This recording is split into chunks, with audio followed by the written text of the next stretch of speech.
विद्यार्थी मित्रांनो, एकलव्य विद्यालयातर्फे आपलं स्वागत. आज आपण इयत्ता 6वीचा मराठीचा तिसरा पाठ डॉक्टर कलाम यांचे बालपण हा शिकणार आहोत. याचे लेखक आहेत doctor APJ Abdul Kalam. Doctor APJ Abdul Kalam यांचा जन्म 1931 साली झाला आणि मृत्यू 2015 साली झाला. डॉक्टर APJ अब्दुल कलाम हे विख्यात अणुशास्त्रज्ञ, भारताचे माजी राष्ट्रपती, मनस्वी वृक्षप्रेमी, हाडाचे शिक्षक आणि बालकप्रेमी म्हणून ओळखले जातात. Wings of fire, India 2020, a vision for the new millennium आणि इग्नायटेड माइंड्स इत्यादी पुस्तकं त्यांनी लिहिलेली आहेत.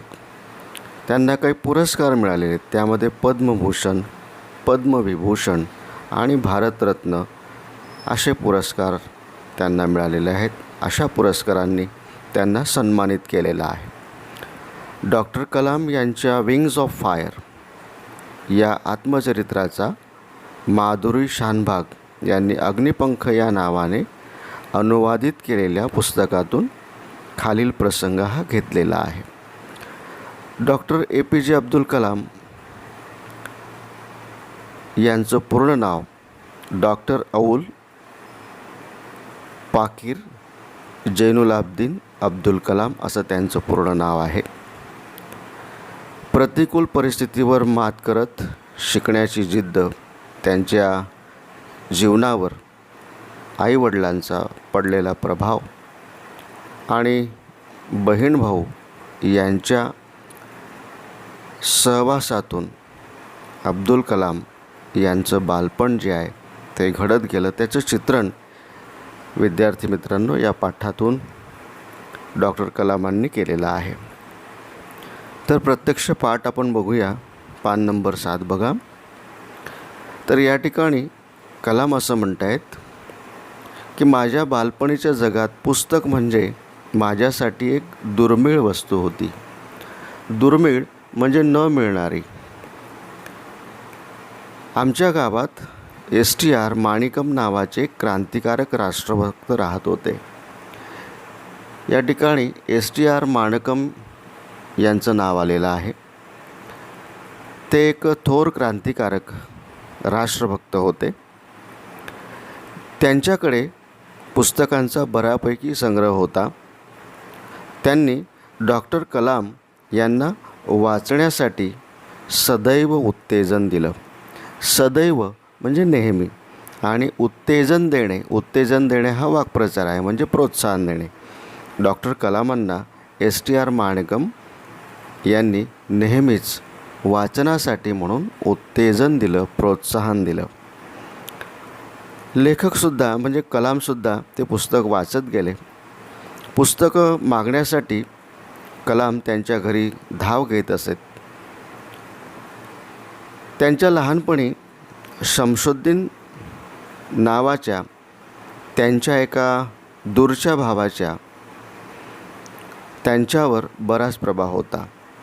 शमशुद्दीन हा डॉक्टर कलाम यांचा दूरचा भाऊ होता आणि त्याचा प्रभाव त्यांच्यावर होता. रामेश्वरममध्ये येणाऱ्या वर्तमानपत्राचा तो एकुलता एक वितरक होता. वितरक म्हणजे वाटप करणारा, वर्तमानपत्र वाटप करणारा तो एकमेव असा वितरक होता. रोज सकाळच्या रेल्वे गाडीने पंबन गावाहून वृत्तपत्रांचे गठ्ठे येत. पंबन म्हणजे तमिळनाडूतील एक छोटंसं गाव. रेल्वे गाडीने या गावाला वर्तमानपत्राचे गठ्ठे येत आणि गावातल्या हजारभर सुशिक्षितांच्या वाचनाची गरज भागवणाऱ्या शमशुद्दीनचा व्यवसाय म्हणजे एक खांबी तंबू होता. म्हणजे एकमेव असा तो वितरक होता त्या गावामध्ये. या ठिकाणी शब्द आलेला आहे सुशिक्षित. सुशिक्षितमध्ये शिकलेला. स्वातंत्र्याच्या चळवळीची वाटचाल म्हणजे प्रवास. ग्रामस्थांना समजेल हे महत्त्वाचं कार्य त्यातून साधत असे. वर्तमानपत्र त्या गावामध्ये येत असे आणि त्या वर्तमानपत्रातून ग्रामस्थ म्हणजे गावकऱ्यांना काय चाललेलं आहे हे समजत असे. ते फक्त वर्तमानपत्राच्या माध्यमातून. कोणाला भविष्य जाणून घेण्यात रस असे तर कोणी चेन्नईच्या, ज्याला मद्रास असं म्हणलं जातं, ज्याला तमिळनाडूची राजधानी असं देखील म्हणलं जातं, बाजारपेठेतले सोन्या चांदीचे भाव समजण्यासाठी लोकांना त्या वर्तमानपत्राचा उपयोग होत असे. त्या गावातील थोडेजण जिज्ञासू वृत्ती म्हणजे जाणून घेण्याचा स्वभाव किंवा कुतूहल ज्याला म्हणूया, काही त्या गावातील लोकांना बऱ्याचशा गोष्टी जाणून घ्यायचं असे, कुतूहल त्यांच्या मनामध्ये असे. हिटलर, महात्मा गांधी आणि बॅरिस्टर जिनांबद्दल गांभीर्याने त्या गावामध्ये काही थोडे जण चर्चा करत. या ठिकाणी शब्द आलेला हिटलर हा जर्मनीचा हुकुमशहा होता आणि बॅरिस्टर जिना हे स्वातंत्र्य सेनानी, पाकिस्तानातले पहिले राष्ट्राध्यक्ष राष्ट्राध्यक्ष हे होऊन गेले. तर यांची जी चर्चा आहे ती गांभीर्याने होत असे, म्हणजे गंभीरपणे होत असे. काही लोक त्या गावामध्ये चर्चा करत असत. पण झाडून सर्वच जणांना पेरियार E.V. रामस्वामी, या ठिकाणी पेरियार E.V. रामस्वामी यांचा उल्लेख आलेला आहे, जे थोर देशभक्त होते. यांच्या चळवळीबद्दल जाणून घेण्यात रस होता. दिनमणी तत्कालीन तमिळ वर्तमानपत्र त्याचं नाव आहे. हे त्यावेळेचे सर्वात लोकप्रिय तमिळ वर्तमानपत्र होते. छापलेले शब्द त्यावेळी डॉक्टर कलामांना वाचायला येत नसत, पण त्यातील चित्रांकडे बघून लेखक समाधान मानत असे. संशोधन आपल्या गिरायकांना पेपरचा अंक वाटण्यापूर्वी लेखक त्यातील चित्रे बघून घेत. ज्यावेळेला लेखक 8 वर्षाचे होते त्यावेळेला म्हणजे सन 1939मध्ये दुसरे महायुद्ध पेटले. तर विद्यार्थी मित्रांनो, दुसरे महायुद्ध हे 1939 ते 1942 मधील जागतिक युद्ध ज्याला आपण म्हणतो ते दुसरं महायुद्ध. काय कारण असेल ठाऊक नाही, कारण लेखक त्यावेळेला खूप लहान होते. पण त्या सुमारास बाजारात चिंचोक्यांना अचानक भरपूर मागणी आली. चिंचे खाताना तुम्ही त्यातून जी बी निघते त्याला चिंचोकी असं म्हणतात.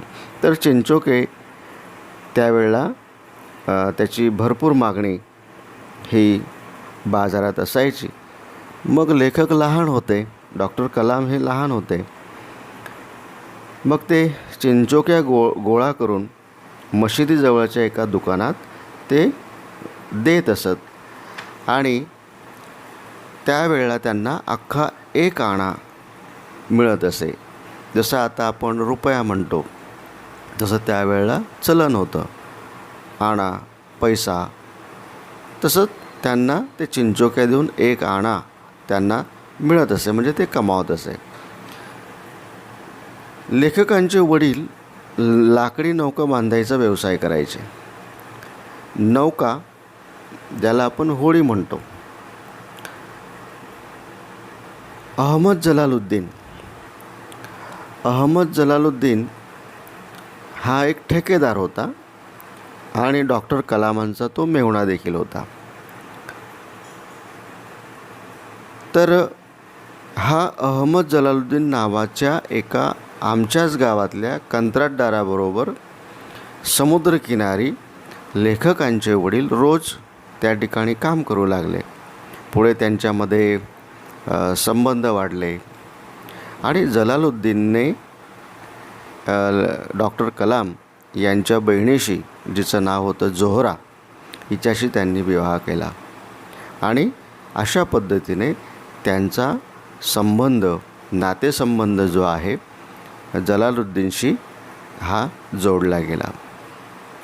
मग हा जो जलालुद्दीन होता, हा जलालुद्दीन लेखकाला म्हणजे डॉक्टर कलाम यांना युद्धाच्या कथा सांगत असे आणि मग दिनमणीच्या शीर्षकातून लेखक त्या शोधत राहील.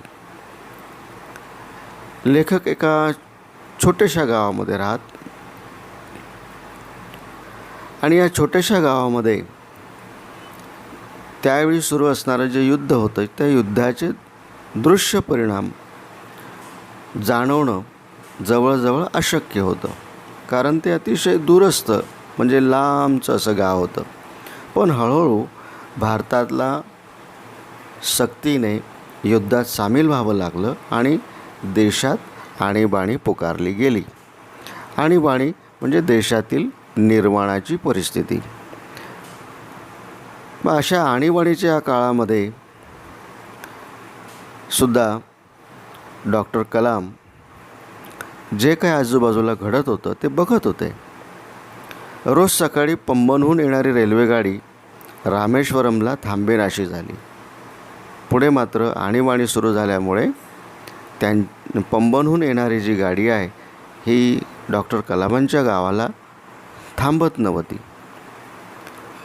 हा युद्धाचा त्यांच्या गावावर पहिला ठळक परिणाम झाला होता. आणि मग वर्तमानपत्र तर यायला पाहिजे. मग चालत्या गाडीतून वर्तमानपत्राचे गठ्ठे रामेश्वरम ते धनुषकोडी दरम्यान खाली फेकले जात. तर या ठिकाणी धनुषकोडी हे सुद्धा एक तमिळनाडूमधील एक गाव आहे. ते गठ्ठे गोळा करण्यासाठी शमशुद्दीनला कोणीतरी मदतनीस हवा होता. मदतनीस म्हणजे मदत करणारा किंवा सहकारी आपण ज्याला म्हणूया.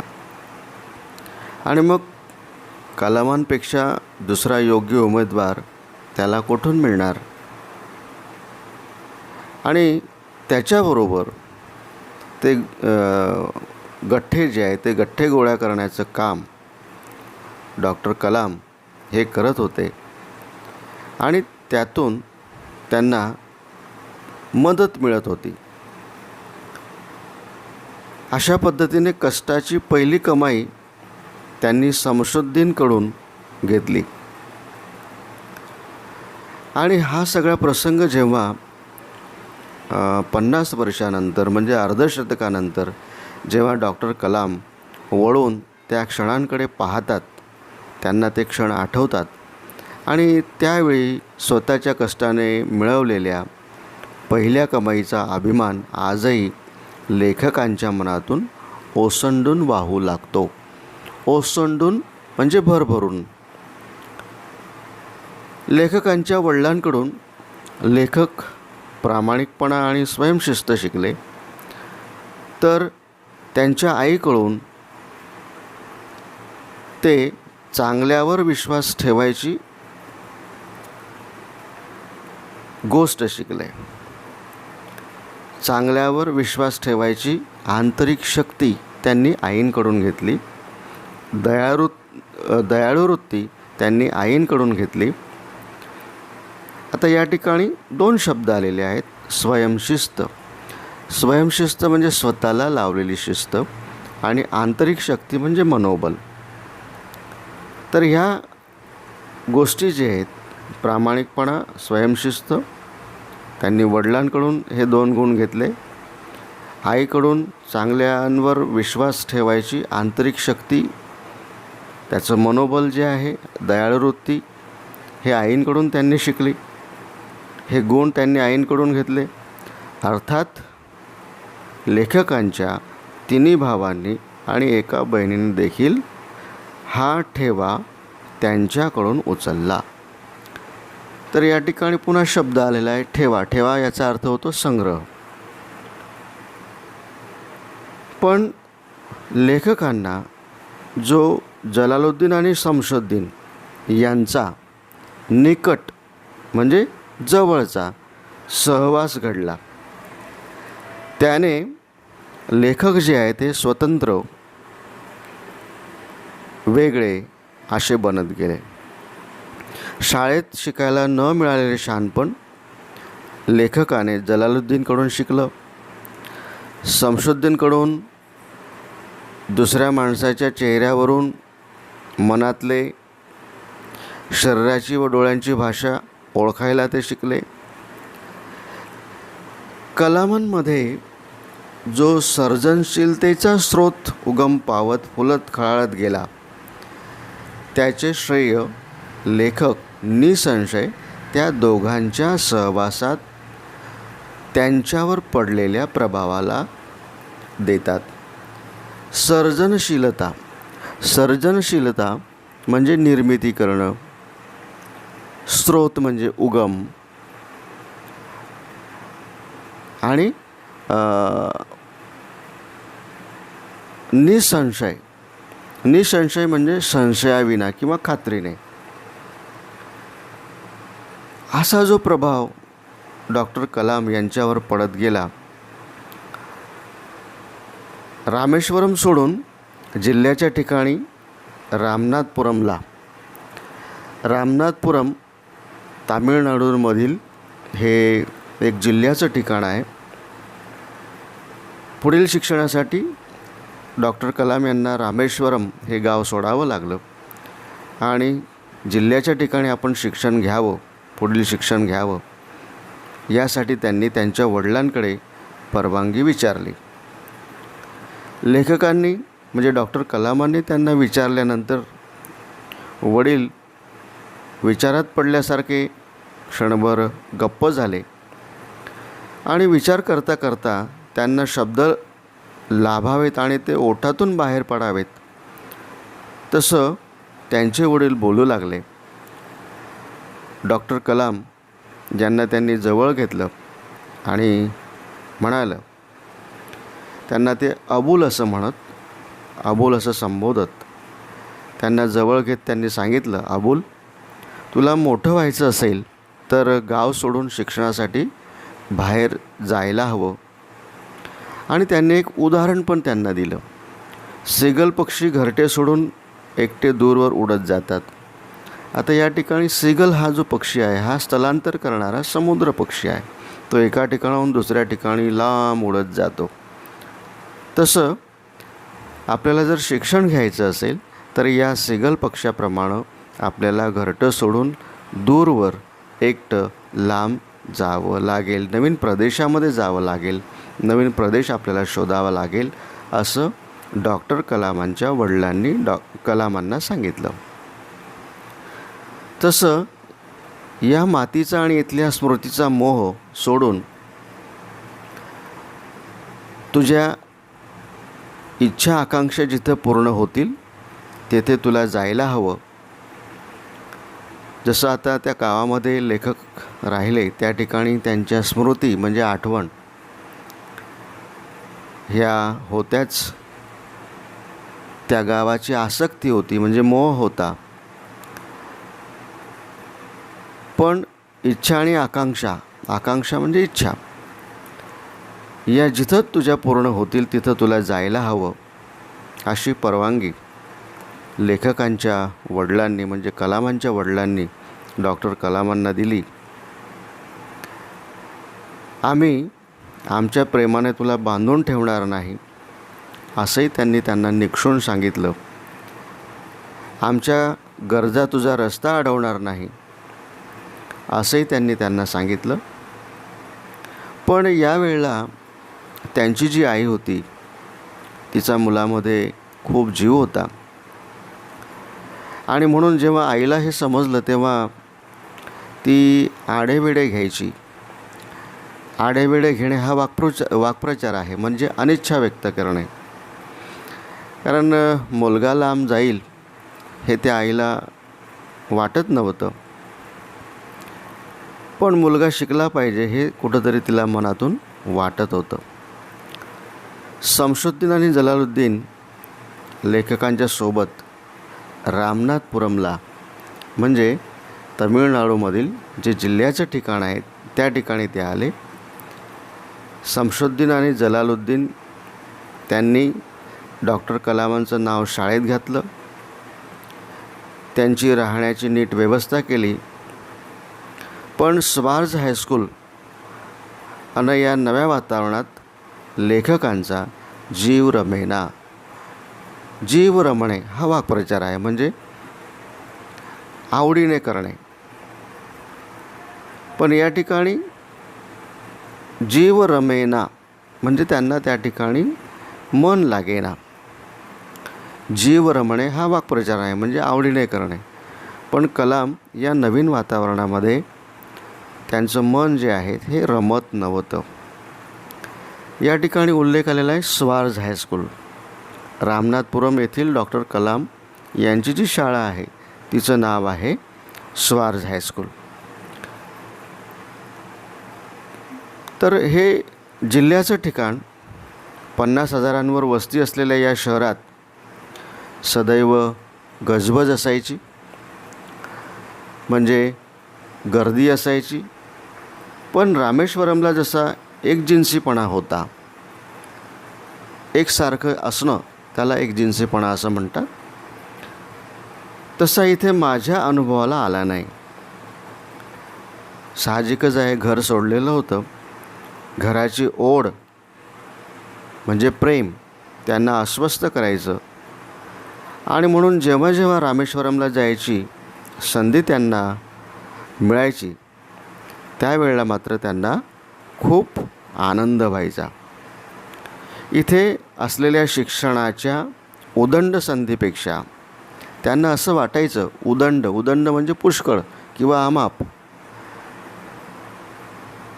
त्यापेक्षा आईजवळ जावं, तिच्या हाताची गोड पोळी जी आहे ती खावी,